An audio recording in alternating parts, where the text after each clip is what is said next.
Well, Trump has also made his first policy decision on the Middle East. He's cancelled sanctions that the Biden administration has put in place on Jewish settlers who committed violence against Palestinians in the occupied West Bank.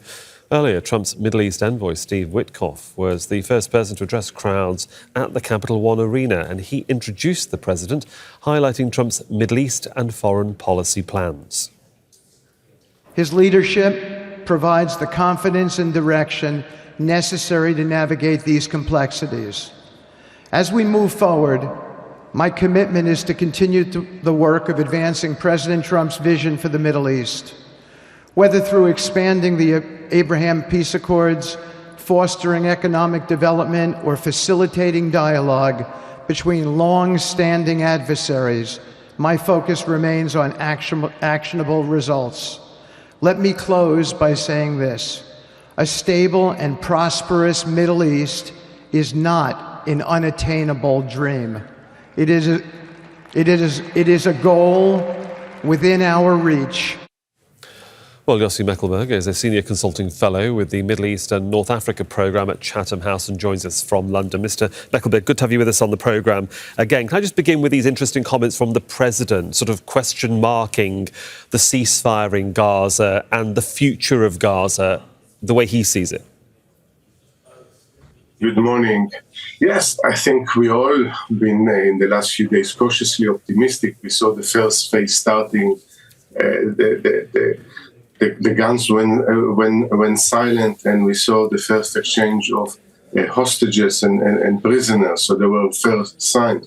But we all know that there is nothing guaranteed that it would continue. As much as this truce is much needed, and we need also to see the first phase and the second phase, and most importantly also the third phase actually implemented. No one can guarantee, because there are enough people that are against it. Whether Trump is as committed to all three phases as much as he is committed, at least by the time he's in the White House, to see kind of the first phase with, or the beginning of it with the theater of it, I think time will tell.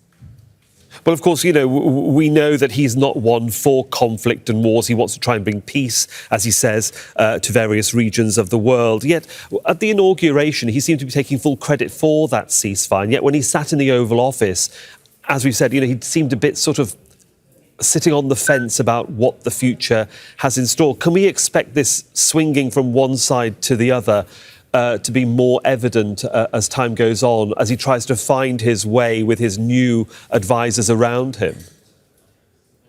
Yeah, I think we don't expect to see always a coherent and linear line with Trump.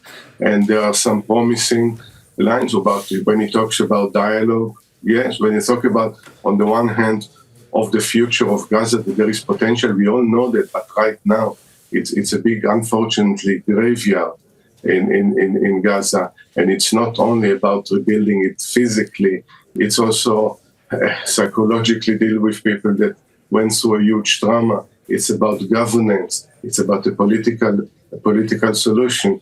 And what also should worry, that when he talks about a dialogue, at the same time removing the sanction from the settlers, which took a very long time, many years, to separate between the settlers. The settlement movement itself, settling the West Bank is illegal, but deal with settlers that engage in active terrorism, with violence, there have been sanctions to remove it. It's not a sign towards encouraging the forces of peace. Can I bring that in? Because that was going to be my next question. It's about sending the wrong message or sending the right message. You can't talk about peace in the Middle East in one respect and then contradict that by removing sanctions, as you say, from Israeli settlers who've committed crimes against unarmed Palestinians. I think the message should be clear. Those who want to involve in peaceful dialogue, those who want to bring two-state solution, should not involve with violence. They have to make a decision. Either everyone in this side, either they involve with violence, or they would like actually to look in an horizon of coexistence, of reconciliation and peace between the people based on two-state solution. And that should be the guidance to everyone that wants to bring peace. And the minute that, there are sanctions on one side and at the same time, and this is one of the few positive things that happened under the Biden administration, and those who engage with violence now against innocent Palestinians are basically the sign or the signal to them, you can continue that because the Trump administration support you. This should worry all of us. So I think we'll see plenty of paradoxes in the way that this administration address the conflict. Yeah, in the lead up to the ceasefire, we heard both Prime Minister Netanyahu talk about the fact that more violence is on the cards if he deems it fit. Trump's national security advisor designate Mike Waltz has said that if Hamas reneges on the agreement, the US, and I quote, will support Israel in doing what it has to do. Hamas will never govern Gaza. You can't kill an idea, can you? And Hamas, even if you try and kill as many of its operatives, the idea of what Hamas stands for, which is resistance against the Israelis, will always be there. I think, again, the Trump administration, on the one hand, I think what the kind of pressure that it put on the sides, and then for the first time also on through this war on the Netanyahu government to agree to this agreement, was very positive.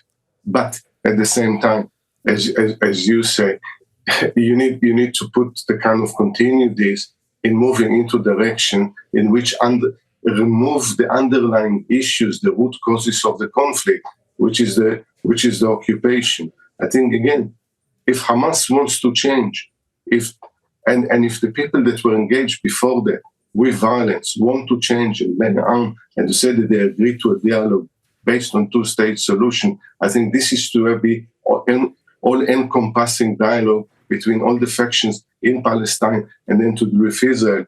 But at the same time, I think it's quite hollow to say if one side violates the agreement, it's obviously that the other side is allowed to take steps against it. I think the most important thing is to focus on how both sides don't violate this agreement. We shall see what the coming days have in store. For the moment, Yossi Mekelberg from Chatham House in London. Thank you for your time. Thank you. Make sure to subscribe to our channel to get the latest news from Al Jazeera.